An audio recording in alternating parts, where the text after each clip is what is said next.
You wake up strapped to a metal table, your vision blurry, and your body screaming in ways you never knew possible. Welcome to consciousness, you magnificent genetically modified nightmare. You're not born, exactly, more like assembled. Your clan scientists are hovering over you with tools that look less medical and more like torture devices from a hardware store's clearance section. They've been busy shoving DNA from across the galaxy into your cells like a cosmic Build-A-Bear workshop gone horribly wrong. Congratulations, you're officially the upgraded model nobody asked for, but everyone's about to fear. Your first memory? Pain. Not the regular stub your toe kind, but the special variety where every molecule in your body feels like it's being rearranged by someone who failed biochemistry class. The scientists are injecting you with genetic material from species you've never heard of. Some tough alien from the Kepler system that can bench press a spaceship? Yeah, that's going in. A creature with skin harder than diamond? Mix it right in there. That thing from Zeta Reticuli that can regrow limbs in seconds? Obviously essential. They even throw in some Earth cockroach DNA because those things survive everything, including apparently your dignity. They're basically playing mix and match with your genome like kids with action figures. Except you're the action figure and everything hurts. One scientist actually takes notes on your screaming patterns. For research purposes, naturally, you're 11 feet tall now. That's right, you tower over regular Yautja like they're toddlers at a basketball game. Your skin isn't just tough anymore. It's basically organic armor plating. Those digitigrade legs they gave you, you can sprint at speeds that would make a cheetah cry into its protein shake. But here's the kicker. You don't even need a biomask anymore. Your eyes have been upgraded to see across the entire electromagnetic spectrum without any fancy tech. You're walking around with built-in Instagram filters for thermal vision, ultraviolet, and whatever else you want. Talk about premium features. Your clan elders look at you with a mixture of pride and barely concealed terror. You're their masterpiece, their ultimate weapon, but they also know they've created something that could probably tear through their entire council room if you sneeze too hard. They send you on your first training mission. The target? A pack of regular Yautja warriors. Not to kill them, of course, just to establish dominance. You walk into that arena, and within 30 seconds, you've got 3 seasoned hunters pinned to the ground wondering what truck just hit them. One tries to challenge you to honorable combat. You accept, then promptly throw him through a wall using only your pinky finger. Honor's great and all, but when you're basically a walking tank with anger issues, traditional combat rules seem quaint. Your wrist blades are different too. While other predators have to get up close and personal, yours shoot out like projectiles. Surprise! That warrior 30 feet away thinking he's safe? Not anymore. Your plasma caster is mounted on your wrist instead of your shoulder, and it hits like a meteor made of pure spite. You test it on a training dummy made of reinforced steel. The dummy doesn't just break, it evaporates. The watching elders nod approvingly while secretly updating their wills. Time for your first real mission. Some rogue predator named Fugitive has stolen important technology and plans to give it to those hairless apes on Earth. The Council's worried because this tech could help humans defend against a Yautja invasion. Can't have that, can we? They point you toward Earth and basically say, go fetch. You're given a ship, some genetically modified predator hounds that look like they crawled out of someone's nightmare about nightmare dogs, and coordinates to a tiny blue planet where the dominant species thinks pineapple on pizza is controversial. Your ship enters Earth's atmosphere just as some human child is messing with Fugitive's stolen gear. Great timing, kid. Your cloaking system glitches because of his interference, and suddenly the US Air Force is sending F-22 seconds to say hello with Sidewinder missiles.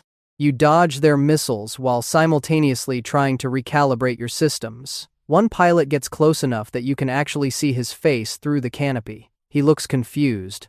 You'd be confused too if you were him. These flying metal birds are annoying, so you blast one out of the sky just to make a point.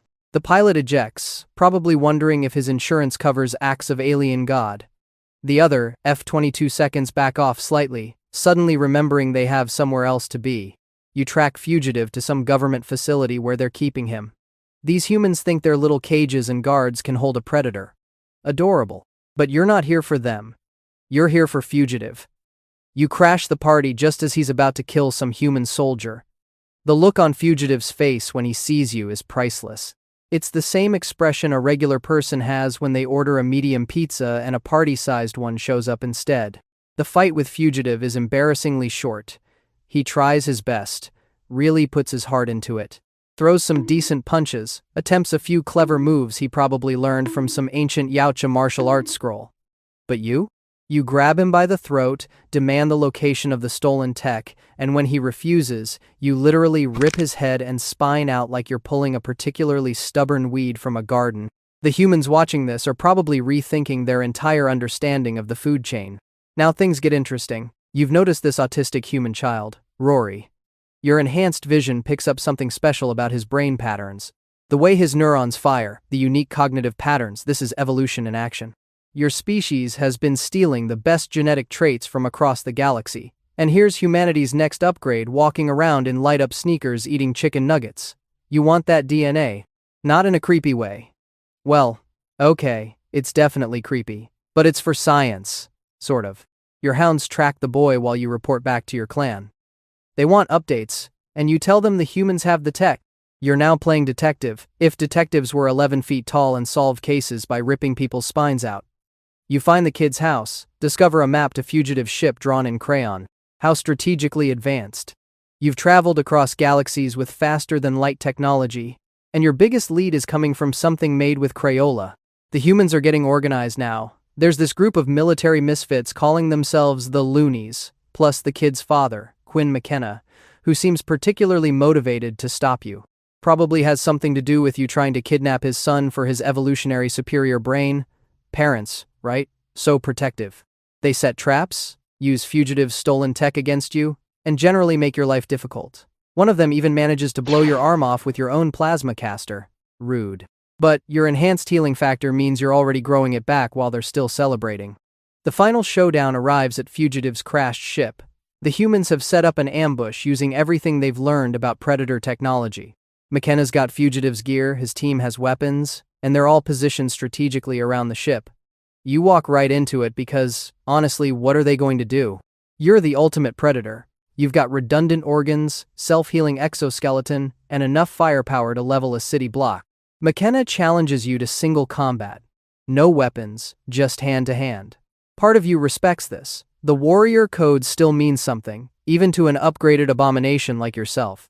You accept, tossing aside your weapons. The fight is brutal. McKenna's good for a human, using every dirty trick in the book. He goes for your eyes, your joints, anywhere that might be vulnerable. But you're literally built different. Every punch he lands feels like a mosquito bite. You grab him, ready to add another spine to your collection. That's when his team opens fire with everything they've got. Your armor holds, mostly, but they're targeting the spots where McKenna already damaged you. Smart. Annoying, but smart. They're using Fugitive's weapons, your own technology against you. The irony isn't lost as a plasma bolt tears through your chest. Your enhanced healing tries to compensate. But there's only so much even upgraded biology can handle. As you fall, your vision's starting to fade, despite all those fancy visual upgrades. You can't help but think about the cosmic joke of it all. You were designed to be the ultimate hunter, the apex of apex predators. Millions of years of evolution from countless species, all combined into one perfect killing machine. And you're being taken down by a species that still argues about whether hot dogs are sandwiches. Your last thought as Quinn McKenna stands over you with Fugitive's plasma cannon? Should have just stuck with the regular DNA instead of going for the deluxe package with all the unnecessary add-ons that apparently don't include common sense or the ability to see an obvious trap. Your body hits the ground with a thud that probably registers on nearby seismographs. The ultimate predator, defeated by determination, teamwork, and a really angry dad. Your clan's probably going to be so embarrassed they'll delete you from the family photo albums. If Yautja heaven exists, you're definitely getting laughed at by every regular predator who died honorably in combat instead of getting punked by Team Human.